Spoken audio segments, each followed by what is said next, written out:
విజ్ఞాన్ గారు, మొన్న మధ్య అప్సరా కేసు అనేది మనం మాట్లాడుకున్నాము. అయితే ఆ అప్సరా కేసులో ఆ పూజారికి జీవిత ఖైదు పడింది అని అంటున్నారు. ఒక్కసారి ఆ కేసుని మళ్ళీ రిపీట్ చేద్దాం. ఏం జరిగింది? ఎందుకు ఆయనకు జీవిత ఖైదు వేశారు? ఇది 2023లో జరిగింది. 2 years back, hardly 1.5 year back. తన ఇంటి పూజారి అంటే దగ్గరున్న మన మామూలు వెంకట సాయి కృష్ణ అని ఇంటి పక్కన ఉండే ఒక పూజారి. ఓకే. ఆ పక్కింట్లో జస్ట్ మన చెల్లిలాగో తల్లిలాగో ఇరుగు పొరుగు వాళ్ళు ఉంటారు కదా, అలా అప్సరా అనే ఒక అమ్మాయి వీళ్ళకి అంటే బాగా క్లోజ్. వీళ్ళ ఇంటికి కూడా తరచూ వెళ్ళి వస్తూ ఉంటాడు. ఇప్పుడు ఇంటి పక్కన పూజారి అంటే మనం ఎంత ఫ్రెండ్లీగా ఉంటాం, అలాగే ఉంటే ఈ అమ్మాయితో కొంచెం ప్రేమైన నడిపాడు. ఇక్కడ విషయం ఏంటి, తర్వాత కోయంబత్తూర్ వెళ్ళొద్దామని విమాన టికెట్లు తెచ్చాడు. ఏదో ఒకటి చెప్పేసిరా ఇంట్లో, నీ వ్యక్తిగత పని అని చెప్పేసి నేను కూడా వస్తానని చెప్తే సరే అని చెప్పేసి ఇంట్లో తనేం చెప్పింది, కోయంబత్తూర్ వెళ్తున్నామా, నాకు చిన్న పర్సనల్ పని ఉంది ఏదో చెప్పింది. రాయ్య వెంకటకృష్ణ అమ్మాయిని అక్కడ దింపిరా అంటే నేను తీసుకెళ్తాను అని చెప్పేసి ఎయిర్పోర్ట్కి తీసుకెళ్తానని చెప్పి కొంచెం ఒక నిర్మానుష్యమైన వెంచర్లోకి తీసుకెళ్ళాడు కారు. ఈ అమ్మాయికి ఆల్రెడీ మత్తు మంది ఇస్తే నిద్రలోకి జారుకుంది. అలా పడుకుంటే వెనక సీట్ నుంచి ఆ కవర్ని మొహం పైన పెట్టేసి ఊపిరాడకుండా చేశాడు. తను చనిపోయింది అని తెలిసినా కూడా చిన్న డౌట్ వచ్చి మన రోకలి రాయి ఉంటుంది కదా, మన ఇదేంటిది ఇలా ఇలా రుబ్బే రాయి, స్టిక్ తీసేసి ఇంత రాయి ఉంటుంది, అది ఆల్రెడీ తెచ్చుకున్నాడు కారులో. దాంతో తల మీద ఒక 10 సార్లు బాదాడు ఇష్టం ఉన్నట్టు గట్టిగా. అమ్మాయి చనిపోయింది.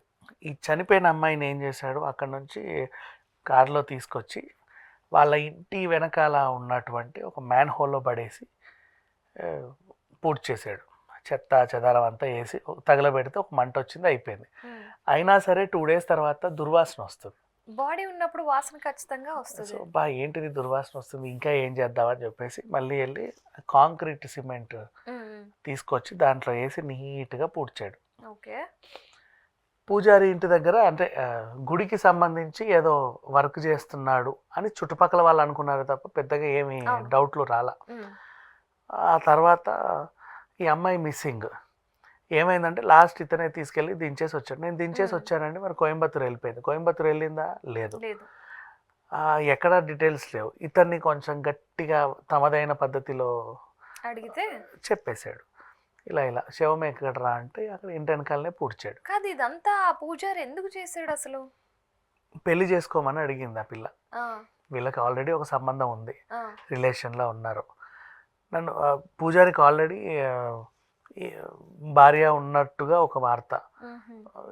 ఈమెను పెళ్లి చేసుకుంటే మళ్ళీ మొదటి భార్యకి విడాకులు ఇవ్వాల్సి వస్తుంది.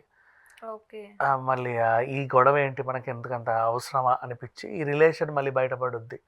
ఈ పిల్ల ఏమో నిలదీసింది, ఖచ్చితంగా చేసుకో నువ్వు, లేకపోతే వాళ్ళకి చెప్తా వీళ్ళకి చెప్తా అని. ఇంట్లో ఏమో ఒక కూతురులాగా చెల్లిలాగా అనుకునే పూజారితో పంపిస్తారు. పూజారి కంటే నమ్మకమైన మనుషులు మన కాలనీలో ఇంకోరు ఉండరు, అందుకని చెప్పేసి వాళ్ళతో పంపిస్తారు. వీళ్ళు ఎలగబెట్టిన రాజకార్యం ఇదన్నమాట. సో ఇప్పుడు ఏమైంది, అప్పుడే అరెస్ట్ చేస్తే 7 ఏళ్ళు జైలు శిక్ష విధించారు ఆయనకి. తర్వాత ఈ కేసుని బాగా స్టడీ చేసి ఇప్పటికీ పోరాడుతూ ఉంది వాళ్ళ తల్లి. సో ఇప్పుడు మళ్ళీ బెంచ్ మీదకి వచ్చింది. అయితే ఈ దోషికి ఆ జడ్జి విధించిన శిక్ష ఏంటంటే జీవిత ఖైదు, లైఫ్ వేసేసారు. అంటే ఇంత ముందు నుంచే శిక్ష అనుభవిస్తే ఇప్పుడు వీళ్ళకి లైఫ్ ఏంటంటే ఫర్ ఎగ్జాంపుల్ 14 years పడుద్ది అనుకో, ఆల్రెడీ జైల్లో ఎన్ని రోజులు ఉన్నారో క్యాలిక్యులేట్ చేసి అది మైనస్ చేసి ఆ మిగతా రోజుల్లో వీళ్ళకి శిక్ష ఉంటుంది. సేమ్ ఇలాగే మనకి చాలా కేసెస్ చూసాము. పెళ్లి చేసుకోమంటే నమ్మించి మోసం చేసేవాళ్ళు.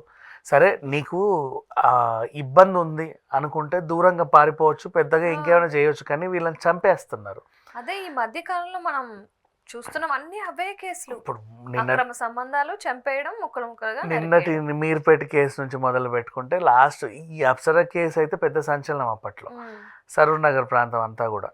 అంటే ఆ ఏరియాలో పూజారి బాగా నమ్మకం, ఎవరు నమ్మలా. లేదండి పూజారి చాలా మంచోడు, ఇలా చేసాడు. ఆయన అక్కడ సిమెంట్ వర్క్ చేసినా కూడా ఎవడు అడగల, అంటే అంత నమ్మకం.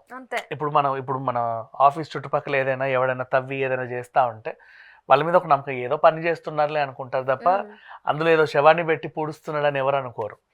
అంటే అట్లాంటి డౌట్స్, అంటే అనుమానాస్పదంగా తిరిగే తాగుబోతులో లేకపోతే ఎప్పుడు గొడవలు పెట్టే వాళ్ళు ఎక్కడన్నా తవ్వాడు అనుకో డౌట్ వస్తుంది. ఇట్లాంటి వాళ్ళ మీద డౌట్ కూడా రాదు. చాలా సున్నితంగా ఉంటారు, అలాగే మాట్లాడతారు, అలాగే బుట్టలో వేస్తారు. బట్ ఇప్పుడు ఇన్సిడెంట్ అయితే ఇలా జరిగింది. ఇది జరిగి ఆల్మోస్ట్ 1.5 year అయింది. ఇప్పుడు వీళ్ళ తల్లికి న్యాయం జరిగింది అని చెప్పి చాలామంది అంటున్నారు. చాలా కేసులు మనం మాట్లాడుకున్నవి క్రైమ్ కేసులు అన్నీ కూడా ఎప్పుడో ఒకప్పుడు తీర్పు వస్తూ ఉంటుంది. ఇప్పుడు మీర్పేట ఘటన కూడా అంతే.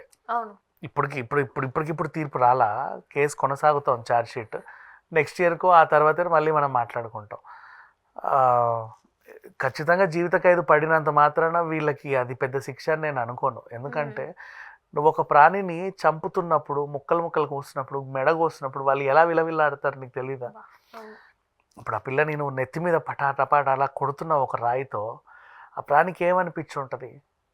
మోస్ట్లీ వాళ్ళకు కూడా జీవితం మీద ఏదో ఒక ఆశ ఉండే వస్తారుగా భూమి మీదకి. నీ చేతిలో చావాలని అయితే వాళ్ళు రారు. సరే చంపారు, చంపిన తర్వాత కసి తీరా చంపడం అంటారు చూసారా, అంత కసి ఎందుకో అర్థం కావట్లా. అంటే అయితే ముక్కలు చేయడమో లేకపోతే తల పగల కొట్టడమో, అంటే ఆనవాళ్ళు లేకుండా చేయడమా, లేకపోతే ఆ కోపానికి కారణం ఏంటి? ఆ టైంలో మనిషి మృగంలా మారినప్పుడు, రాక్షసుడిలా మారినప్పుడు ఇంకా ఇంకా ఇంకా ఘోరంగా చంపుతున్నారు. ఇప్పుడు దేనిలో మత్తుమంది ఇచ్చి విషాలు పెట్టి చంపేవి అంటే అవి వేరే విషయం. నువ్వు శివారు ప్రాంతాలకు తీసుకెళ్తున్నావు, కాళ్ళు కోసేసి ఎక్కడో పెట్టేస్తున్నావు, చెయ్యి కోసి ఎక్కడో పూడి చేస్తున్నావు. ఆ హిట్ సినిమాలో ఆ పిల్లని ముక్కలు నరికిన సీన్ చూస్తే నాకు ఇప్పటికీ ఒక రకంగా ఉంటుంది. వీళ్ళు నిజంగా ఎలా చేస్తారో కూడా అర్థం కాదు. నిన్నటికి నిన్న అది మీరుట్టో ఏదో కేసు, అదే సిమెంట్ లో పాతి పెట్టి, అది ఇంకా దారుణం. అది కూడా ఇంతే, భర్తని అమ్మో వాళ్ళు మరీ దారుణం. చంపిన తర్వాత తల మొండం వేరు చేసి మంచం కింద మనం బెడ్షీట్లు పెట్టే ఆ కంపార్ట్మెంట్ ఉంటుంది కదా, దాంట్లో ఆ బాడీని పెట్టారు. రాత్రంతా దాని మీద పడుకున్నారు వాళ్ళు. పొద్దున వాడు లేచి ఏదో రాత్రి మిగిలిన అన్నాన్ని ఇంటికి పట్టుకెళ్ళినట్టు ఓ కాలు ఓ చెయ్యి కవర్లు వేసుకొని తీసుకెళ్ళాడు, దీన్ని ఎక్కడ పడేద్దామా అని. అంటే వాళ్ళకి కొంచెం కూడా భయం గానీ పశ్చాత్తాపం గానీ ఏమీ ఉండదు. ఇప్పుడు జైల్లో కూడా వాళ్ళ పరిస్థితి ఏంటో చెప్పనా, వింత వింత కోరికలని అడుగుతున్నారు. మాకు అది అందట్లేదు, ఇది అందట్లేదు, టైంకి ఇది రావట్లేదు, అది రావట్లేదు. ఆ అమ్మాయి అనిందంట, మా ఇద్దరిని ఒకటే దగ్గర ఒకే సెల్లో ఉంచండి అని అడిగిందంట. అవును అవును, అది కూడా జరిగింది. అంత దారుణంగా చిత్ర విచిత్రమైన కోరికలు అడుగుతున్నారు. అంటే వాళ్ళలో రియలైజేషన్ లేదు, నేను ఏదో తప్పు చేసి ఇక్కడికి వచ్చానన్న ఫీలింగ్ లేదు. ఏదో తెచ్చారు, ఇక్కడ ఉండాలి కొన్ని రోజులు అన్నట్టు వచ్చారు, ఏదో బిగ్ బాస్ హౌస్కి వెళ్ళినట్టు. అంటే ఇక్కడ కొన్ని రోజులు ఉంటే మాకేమైనా రెమ్యునరేషన్ ఇస్తారేమో అన్నట్టు ఉంది వీళ్ళ పరిస్థితి. మళ్ళీ డిమాండ్లు, టైంకి అది అందట్లేదు, ఇది అందట్లేదు, ఇట్లా ఉంది వీళ్ళకి. అంటే ఒక్కసారి మృగంగా మారిన తర్వాత ఇంకా జీవితకాలం అంతే, రియలైజేషన్ అనేది ఉండదు. నువ్వు మారే టైంలోనే ఆలోచించుకోవాలి, అరే నేను చేసింది తప్పు అని. చేసిన తర్వాత ఇంకంతే, అన్నీ వదిలేస్తారు గాలికి, అయిపోయింది నా జీవితం అని. వాడు ఇంకా ఇంకా క్రూరమైన మృగంలా తయారై వస్తాడు జైలు నుంచి బయటకు వస్తే. అలా ఉంటుంది, రాకుండా ఉండడమే మంచిది. ఎగ్జాక్ట్లీ. పోనీ ఈ కేసులో మొత్తానికి తనకి న్యాయం జరిగిందనే అనుకోవాలి. న్యాయం జరిగింది. వాడు 14 ఏళ్ళ తర్వాత వచ్చి ఆ తల్లి మీద పగ తీర్చుకుంటే కొన్ని రోజులే లైఫ్ అంటే, నీ జీవితకాలం జైల్లో ఉండవు నువ్వు. కొన్ని రోజులు అంటే 14 రోజులు లైఫ్ అంటే నువ్వు చచ్చే వరకు జైలు అని కాదు అర్థం. 14 ఏళ్ళ శిక్షే. కొంతమందికి 20 ఏళ్ళు శిక్ష వేస్తారు, కొంతమందికి అట్లా అదనంగా పెంచుతూ ఉంటారు. బట్ ఏదో ఒక రోజు అయితే వాడు వస్తాడు, ఏ ముసలి అయినప్పుడు 45 ఏళ్ళకో 50 ఏళ్ళకో. అప్పుడు వచ్చి కూడా అప్పుడు జనాలందరూ ఆబ్వియస్లీ వాడు నిందితుడుగానే చూస్తాడు కాబట్టి చూస్తారు, వాళ్ళకి కూడా ఎక్కువ చేస్తాడు. కొంతమంది రగిలిపోతారు, కొంతమంది రియలైజ్ అవుతారు. అది జరిగింది. Thank you so much.